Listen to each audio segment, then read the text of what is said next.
All right, thank you for staying with us. It is 15 days to the general election, and the nation's electoral umpire, the Independent National Electoral Commission, is worried that fuel scarcity may affect logistics for the polls. The Commission says transporting sensitive and non-sensitive materials for the elections across the country will be difficult if they don't have fuel for their vehicles. INEC says the scarcity of Naira notes and the hardship it has brought on Nigerians who have been expressing their anger over the situation might lead to breakout of violence on election day. INEC Chairman Professor Mahmood Yakubu called on government to address the problem speedily while assuring Nigerians that the general election will hold as scheduled. He gave this assurance after meeting with Governor of the Central Bank, Godwin Emefiele, who promised to provide INEC the monies needed for the elections. All right, with us in the studio is political analyst Razak Olukoba. Good morning. Thank you for joining us. Good morning. Good to see you. And joining us via Zoom, our political affairs analyst Michael Oluwagbemi and the Executive Secretary, Hidden Resources Center, Suleiman Arigbagbo. Gentlemen, good morning. Thank you for joining us on TVC Breakfast. Good morning. Thank you.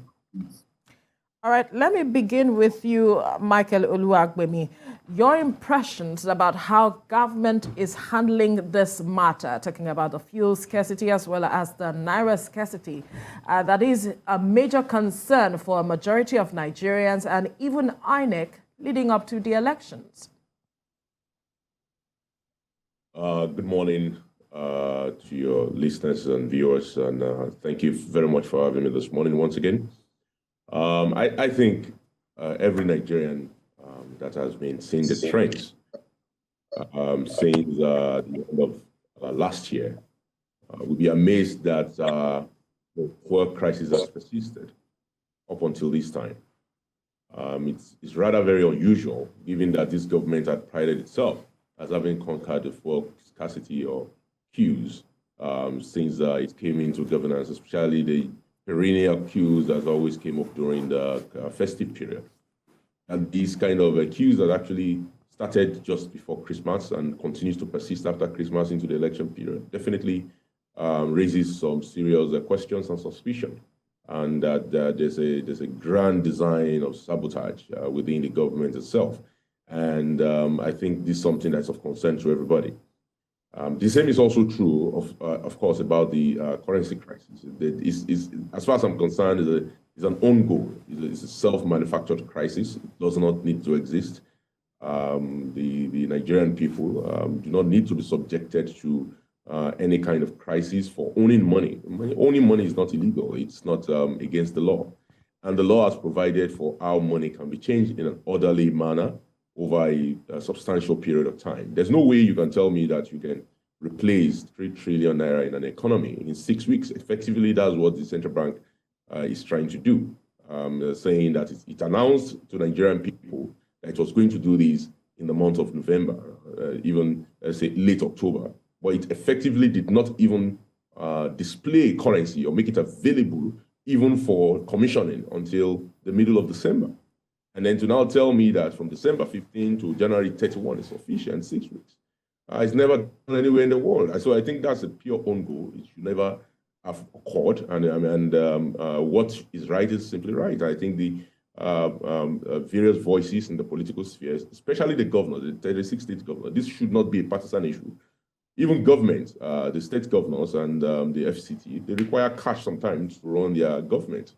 Nigeria is still largely a cash society. And for the CBN actually to even come out to claim that it has only been able to print 300 billion to replace 2 trillion it was planning to withdraw from the economy itself is an admission of failure. So I think the CBN needs to find a way to basically make the Nigerian people whole. It is not illegal to own money. When you say something is a legal tender, you're bearing the full faith and credit of the federal government of Nigeria. The meaning of faith there means that anytime I want to redeem it, it has to be redeemed. There has to be faith that there has to be faith that money will be turned into value. So the full faith and credit of the Nigerian government is at risk. And so we must require that all old legal tender should continue to be acceptable until at such time the CBN is able to replace every single dime. You cannot force me into your banking system. There's nothing in law that says I cannot refuse to be banked. You cannot simply tell anybody that, oh, if you bring cash, then you're only limited about the amount you can take back. That by itself is impugning the meaning of money and currency. So I think these are the issues, and I hope that these issues are fully interrogated at the Supreme Court, where the states have gone to sue the federal government, and that the federal government can retrace its step back so that the full faith and credit of the Nigerian people in Nigerian money is restored. All right. Let me come to you, Razak. The point there is a lot of Nigerians have concerns, especially as we build up to the election. Some have even asked questions. The BBC, the different media organizations, civil society organizations have asked INEC, are you sure we can conduct this election? But INEC is saying, by God's grace, we should, all things being equal. However, let us put this and that and that and that in place. Just yesterday, we had a rhetoric from former President Olusegun Obasanjo regarding, I hope nothing will truncate this election. When questions begin to come like that, instead of galvanizing, mobilizing everybody with assurance for the election, there are some kind of doubts here and there with the questions, with the rhetorics and so on. Do you have concerns that all of this will have huge impact on the election, whether it's apathy or otherwise? Well, thank you very much, Mike. You see, between catching thieves and securing your democracy, we have to decide. Me, I would prefer to secure my democracy. We know how we got to this point. And the decision taken by the federal government on the currency is an economic policy. Election is a political decision. So if you put it side by side, it doesn't have to go simultaneously. And that is the concern we have at the moment, that must we do the currency swap at the moment. Immediately you introduce a policy that appears to have an ulterior motive, there's a crisis to it. Either the timing, either the precision, either the accuracy.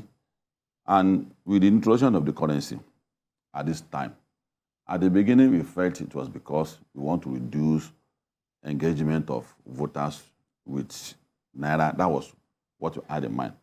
But shortly after that, we discovered that some cabals took over the process and it became a story. I like what INEC is doing, and that is what we expected from INEC. We have to embolden ourselves. The synergy among Nigerians to make Nigeria work, we have to start looking in that direction. That once we have taken a decision that we must have elections for also time, anything that will come as a challenge, we have to rise against it. Since I begin to have political consciousness, there's no time election is coming that we won't have apprehension. Maybe it's our nature. Maybe it's the way we design our democracy. Maybe it's the way we design our politics. So this time around, there's nothing new about it. What I expect INEC is to have emphasized all these things. I never knew the Naira would come in, but that there will be no fuel. Immediately, fuel thing crop is head. I expect INEC to have emphasized that this may be one of the sabotage we should be expecting. And that he has met the CBN governor. You should also go and meet the NNPC. No, he did. No, he did. He actually did. Oh, that's a good one. Yeah. And make arrangements with the governors of each state. Even if we are going to deny commuters, commercial commuter time, me and you, that on the day of election, the previous day of election, to make our democracy survive, I think you should do that. You know, if you read Stephen and Daniel, How Democracy Dies, these are indices of what lead to the death of democracies all over the world. We are beginning to cite examples all over the world. It's not when namely to take over that creates democracy.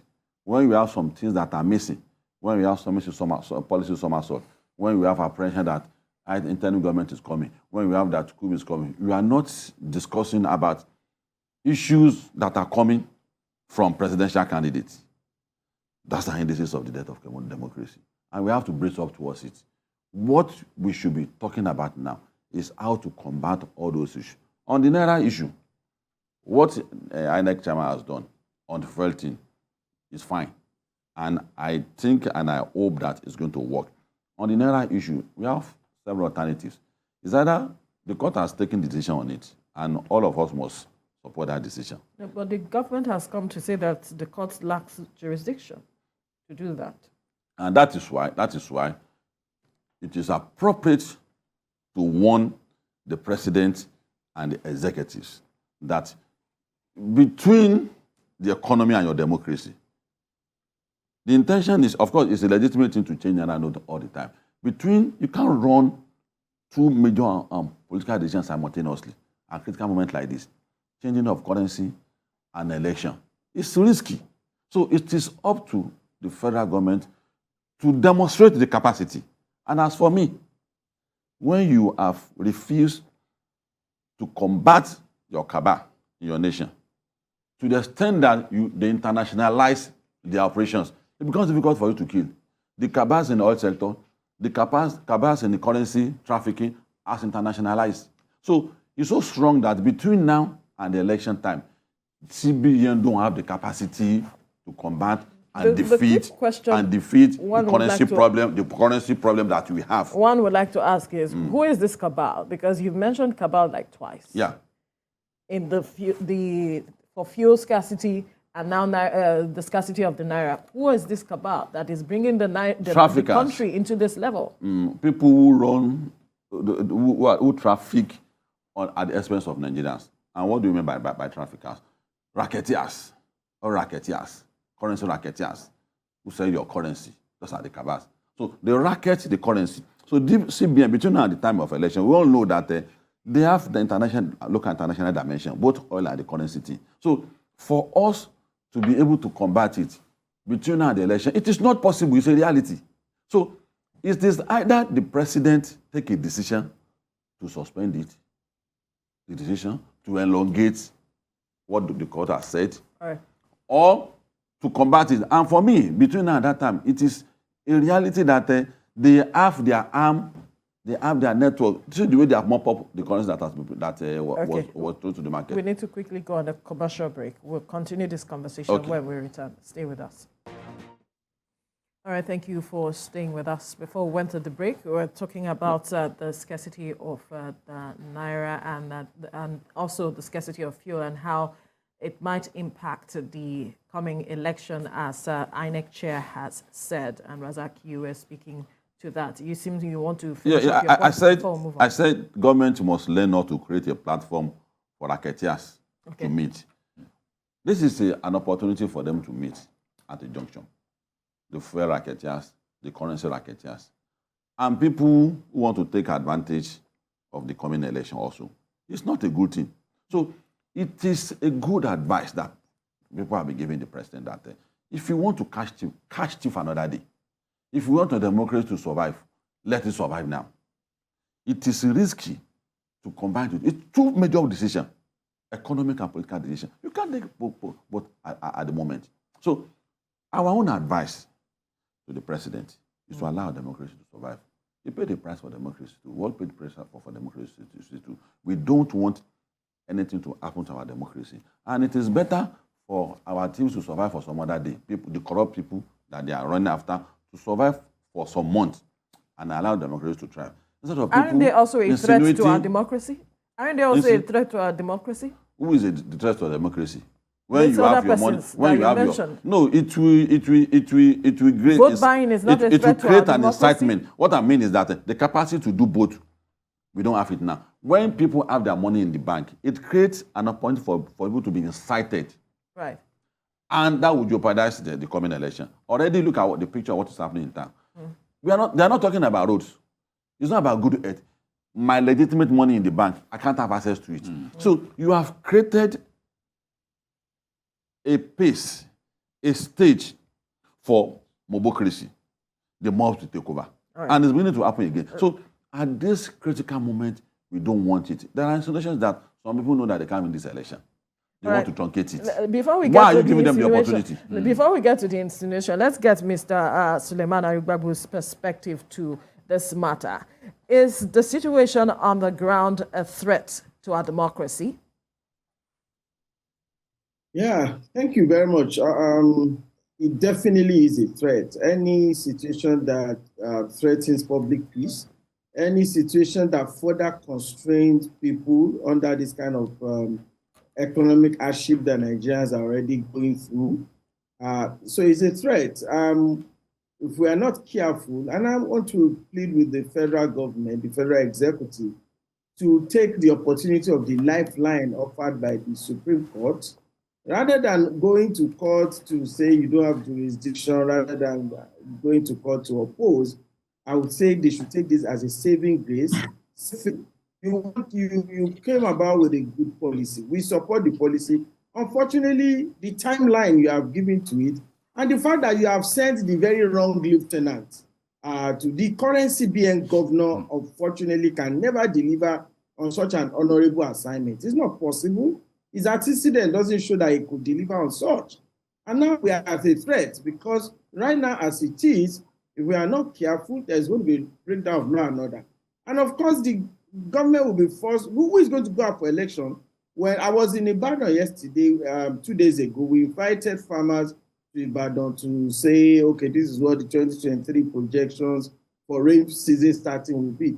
And many of the farmers from the internet couldn't come. They say, oh, we hear that there's riot in Ibadan because of an incident that happened the previous week, last week in Ibadan.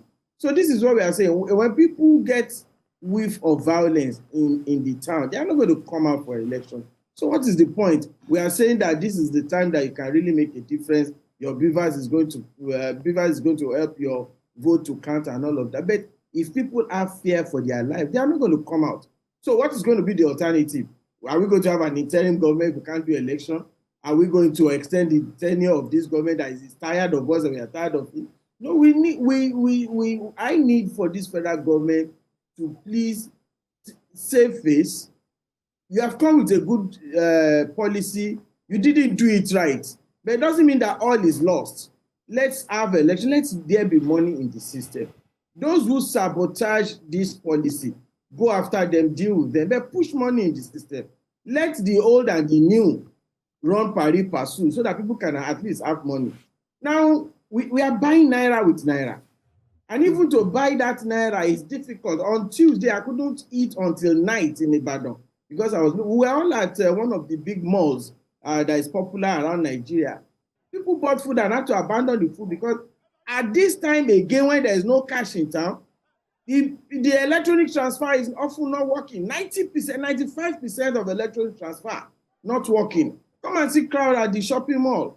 People couldn't pay. They have to abandon the things they bought. You want to send money to someone now, you have to try like 50 times before you get locked. What's happening? How can you push all of that on citizens of a country that has been so impoverished for a long time?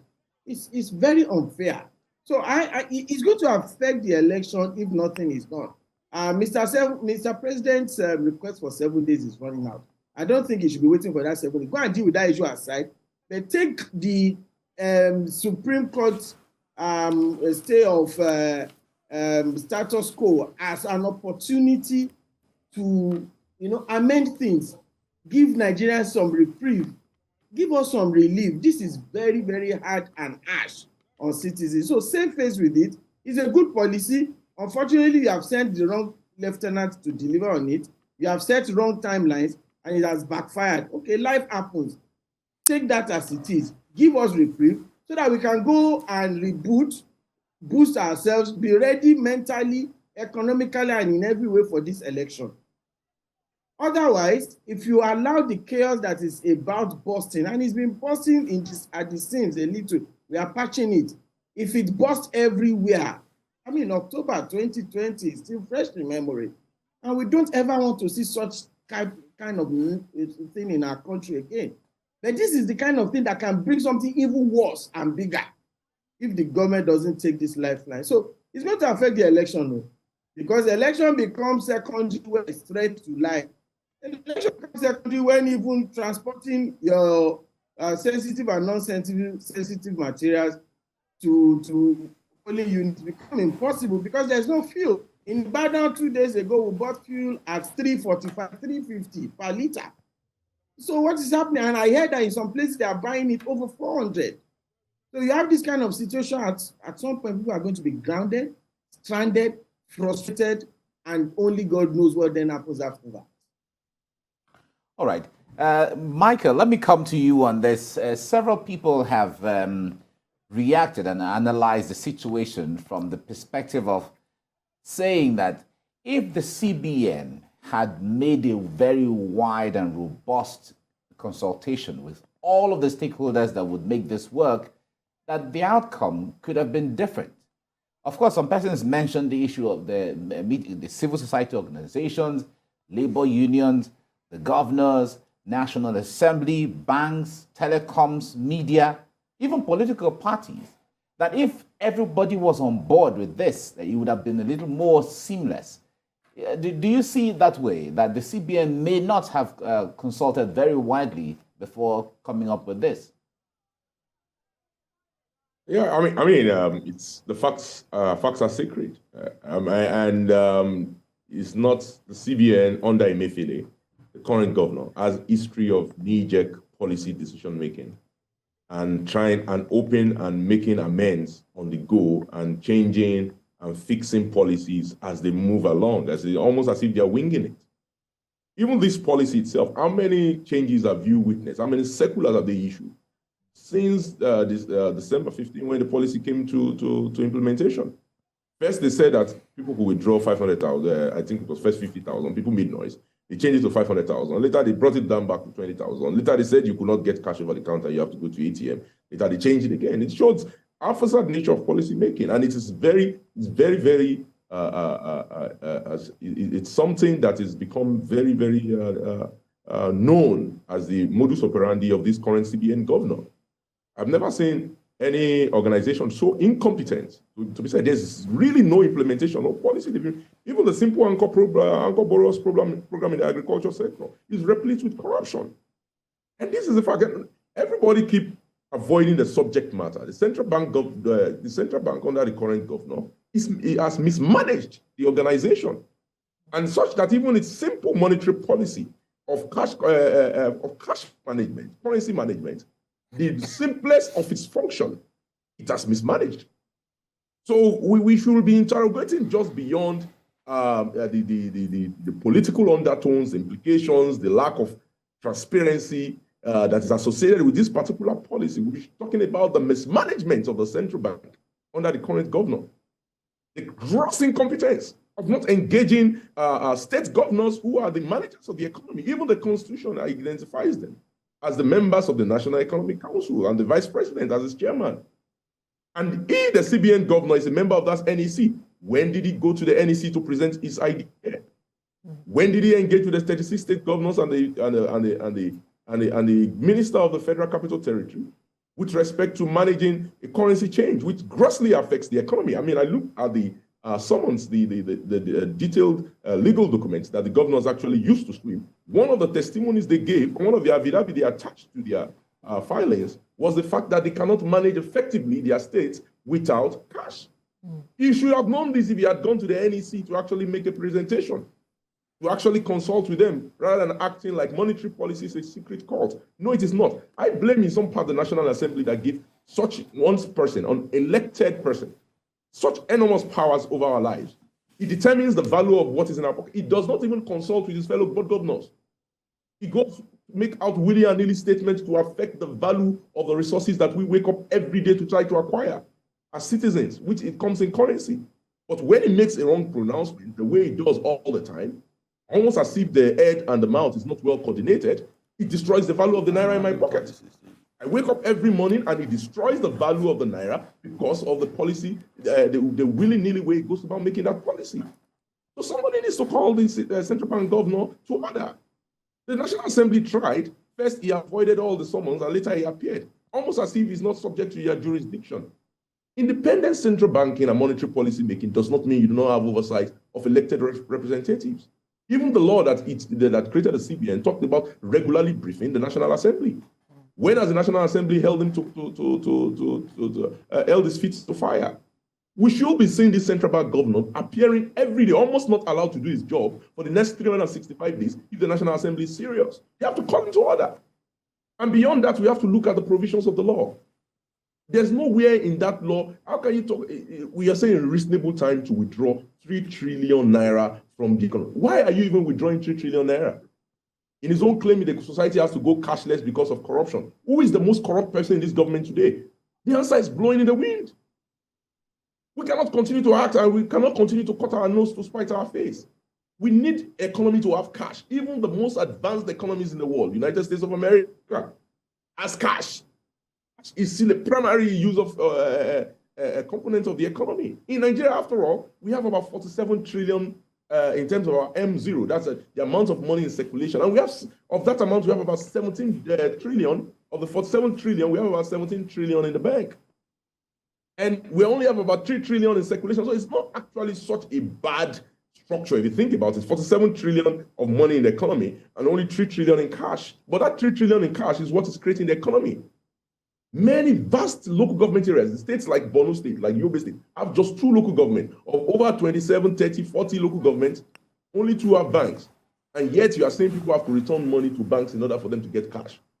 Granted, there's agency banking. I'm sure there's a vast swath of Nigeria that does not have anything called agency banking, including the fact that there's not even signal on the phone. It's not everywhere in Nigeria. Even despite anything you hear about NTN everywhere you go, there are many villages in Nigeria that does not have signal. I have to climb mountains in order to be able to get signal. So this is gross incompetence if the central bank governor does not know this. And it's even more of a political harakiri if the members of the National Assembly have not identified that for the last 5 to 6 years, this central bank governor has continued to wreck the life of Nigerian people by his gross incompetence. It's time to call him to order. Right. All right, let's bring the conversation back to the studio. I know you've been waiting to react to some of the things he said, because we had a governor yesterday, that's the governor of Naira State, Abdullahi Sule, who said that this matter was, he goes for the meeting, the INEC meeting, and that it wasn't brought to them. They didn't have that conversation. So I'm wondering if you also see it in that light, that he not consulting widely is also a major problem, a challenge to what we're seeing now. Well, I don't see that as an issue. That's why I had a slight deviation from my colleague. You see, the more we centralize issue in Nigeria, the more problem we fall into. The major responsibility of the federal government, currency is one of it, the security of our nation, and a few other things.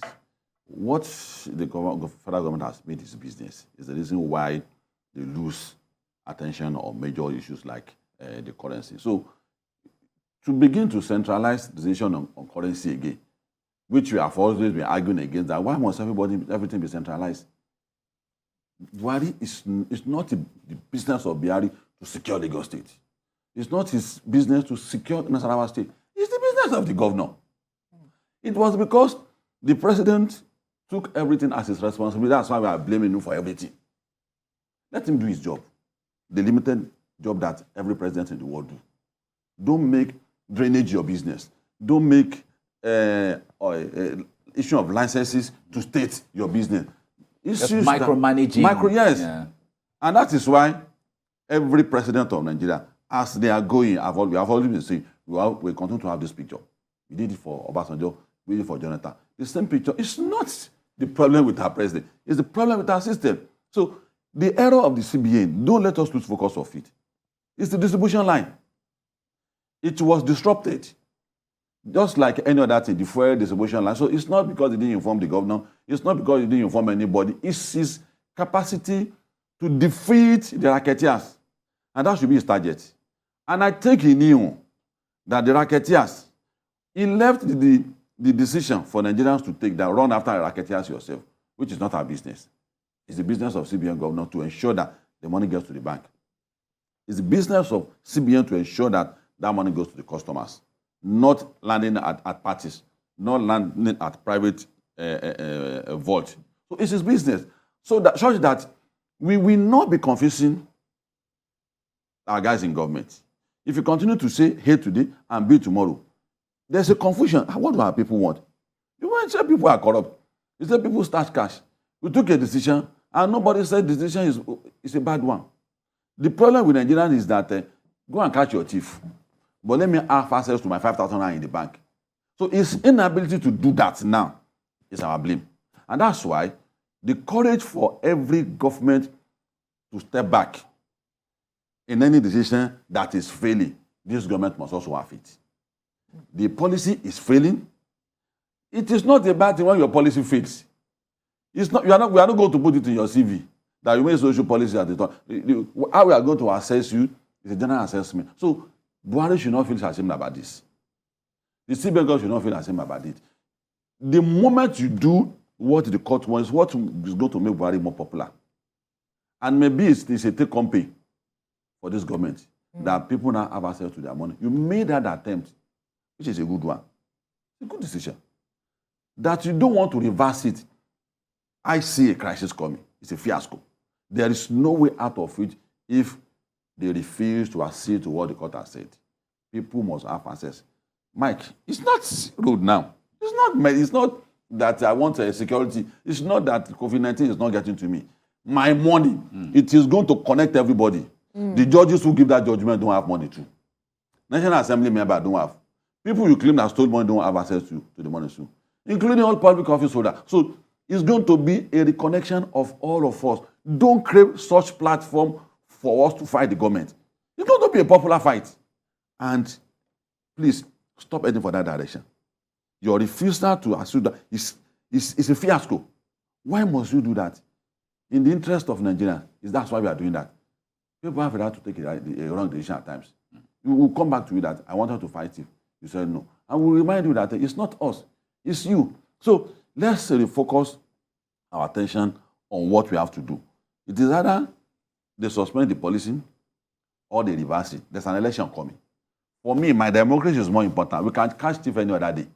So let us reverse this policy or let the Naira run simultaneously. If you continue to do that, it will be okay. If the federal government had focused its attention on the little job that they has to do, the running after racketeers will not be difficult for them.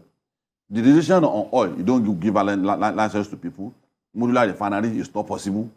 State police is not possible. People state to have access to their resources is not possible. Why won't you blame Buhari for everything? And they should learn a lesson from this. Create a soft landing for anybody that's going to become a president of Nigeria. Begin to create a policy that will be looking in that direction. Otherwise, the president coming again after his 4 or 8 years too. This is the because we are going to have. Why is all our presidents are bad? They are not bad. It's the system that is plotting us against them. It's the political structure that is plotting us against them. And as long as we continue this structure, all of Nigerians and our people in government will be finding our ways. We'll be distancing ourselves from each other. It will turn us to enemies of each other. Obasanjo was taught that and various other issues. Jonathan Stone, at the time Jonathan was going, nobody was buying our house again. You should remember that people were already looking for how to locate to Cotonou until Buhari came and he got the goodwill. They started buying our house back again. So we should remember the picture, and this is the picture again. So back to the currency and the election. The election was hold. The moment we hold this election, it's going to be a major plus for Nigeria. We learn and cement our democracy every day.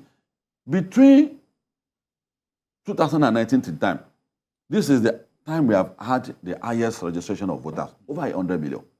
That's an advancement of our democracy. So we can't throw away all these things that we have gained and that we have acquired democratically. We must cement it. I knew very well that we are going to have issues like this. And I know that INEC should have that protection in their mind. I'm happy with the way INEC is emboldening Nigerians now, not in the way they were talking before, as if the man sabotaging is in INEC office. Even when all INEC office is born today, they must have a backup. In 24 hours, there must be a replacement. And that's the picture they should have in their mind. So Nigerians should brace up. The president should be all out now, should be talking to us. The president should be emboldening us. You should be talking to us. You should mobilize and incite us against all the criminals. I will vote. And I don't want Nigerians to be under any illusion that they're not going to vote. We have nice candidates. We have Tinubu. We have Atiku. We have Obi. Despite the fact that some people are creating platforms for angry Nigerians, that's not how to run a nation. You turn to political parties to a platform for Nigerians instead of a platform when young men will listen to the solution of their country. So despite that, we have to vote for one of them. They're nice candidates. I have my candidate that I'm going to vote for. And nothing is going to change my mind because I'm convinced that the repeated crisis of the problem in Nigeria, someone has had a solution to it by the example of how he has led his political life in the past. So I'm going to vote. Nigerians should vote. The president should take and accede to the decision of the court. Let Nigerians have access to their money. Okay. Now, Suleiman, let me come to you on this. The point there is the president, as we're talking, is not only the cash crisis that is the issue. There's always also the fuel. And the president last week said we should give him 7 days for him to, get all these things together. So everyone is waiting for what will be the outcome tomorrow. I wonder, sitting down where you are and, creating a mind picture of what will be the outcome or how solutions will come, I wonder what you expect after tomorrow's meeting that the president is going to have. There's nothing that will happen. The president has been scammed. It's unfortunate. I am one of those who wanted General Modu Buhari. I'm not so familiar with this President Buhari. Unfortunately, the man is old. He means well, but unfortunately, the Buhari of the 80s would have seen through this scam. He's been scammed, and we should accept it. It's unfortunate. I insist, I'm one of those who support this policy, but the timing and the implementation has messed us up. Not only that, this policy has been deliberately sabotaged. And perhaps Buhari could have seen through this if he had other people who are indeed genuine with him around him. Unfortunately, the closest people to him are his enemies because they do not share his agenda for a corruption-free Nigeria. I'm wondering why he's taking the president so like that. He has people around him, people who are going to the court now to oppose what the Supreme Court is saying. These are people who have messed up this government. All the good intentions that the president had, they didn't share it. They have been making money. The corruption that has happened under this government is mind-blowing, yet the man came with the intention to stop corruption. So unfortunately, he put the wrong people to man his gates. One example is the CBN. When he didn't remove the CBN governor when he came, we thought, okay, maybe it's because he's a Democrat and blah, blah, blah. Then he reappointed him. What policy of the CBN has succeeded? None. So nothing is going to happen. The fuel scarcity is going to continue till after tomorrow when the president, when his 7 days elapsed. The money scarcity will continue.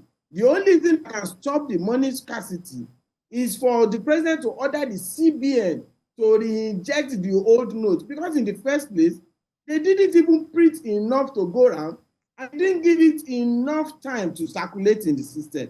So we know that we are already in big problem. For us to salvage this, let me tell you, the president intended to catch this. Unfortunately, the things he wanted to catch, he was waiting at the door, expecting them to bring their Ghana must go to come into the bank. And he said, okay, where did you get this money? Whereas those people with the bank managers at the backyard already changed all the money. So it's ordinary Nigerians that are suffering. So we plead with the president, let us return to status quo ante, as the Supreme Court have said. Even though the Supreme Court will meet on the 15th to look at the issue, I am appealing to the president to stand down his government's opposition to the decision of the, take this as a saving grace, save face. Let us have this. It's important that we have this election.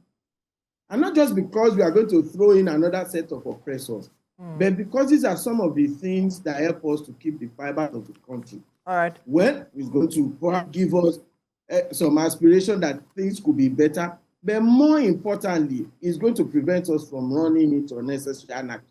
Anarchy this country cannot afford. We need the election. We need to make judicious use of the time so that Michael can say his last words before we wrap up. Yes. Michael, I'm coming to you now. Your last words in about 3-4 seconds. All right. I think my co-panelists have touched up on various issues which are germane to the matter at hand, the matter of our democracy, the importance of us being focused on that rather than trying to play games with the national monetary system. And just at the end of the day, what we are talking about here, if you ask me, is just being ensuring that our leaders are responsible. It's an act of irresponsibility. All right. If we go into an election with all of these problems and are not trying to solve it, but I can.